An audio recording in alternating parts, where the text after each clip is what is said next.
তো আমাদের মান উন্নয়ন করার জন্য আমরা এখানে এসেছি। আপনারা এখানে যারা আছেন প্রত্যেকেই বিভিন্ন প্রতিষ্ঠানে আছেন, বিজ্ঞ প্রাজ্ঞ এক্সপার্ট।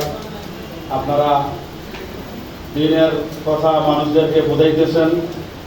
তো আমি মনে করি আজকের এই তালিমুল কোরআনের মান উন্নয়নের মাধ্যমে আমরা ইন্সপায়ারেশন পেয়েছি, উৎসাহ উদ্দীপনা পেয়েছি। আমরা জানি যে বিভিন্ন ধারায় কোরআনে কারিমকে সহিষ্ণুভাবে পড়ার জন্য বিভিন্ন পদ্ধতি এবং বিভিন্ন বইয়ের মাধ্যমে আমরা কোরআনে কারিম সহিষ্ণুভাবে পড়ার জন্য আমরা চেষ্টা করি।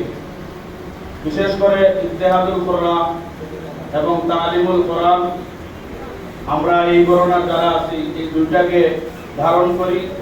এটার আলোকে আমরা মাহে রমজান সহ বিভিন্ন সময় আমরা কোরআনে কারিম সহিষ্ণুভাবে পড়ার খেদমত করতেছি। এই খেদমত যাতে আমরা আমৃত্যু অব্যাহত রাখতে পারি, আল্লাহ সেই তৌফিক আমাদের প্রত্যেককে দান করুন। আমিন।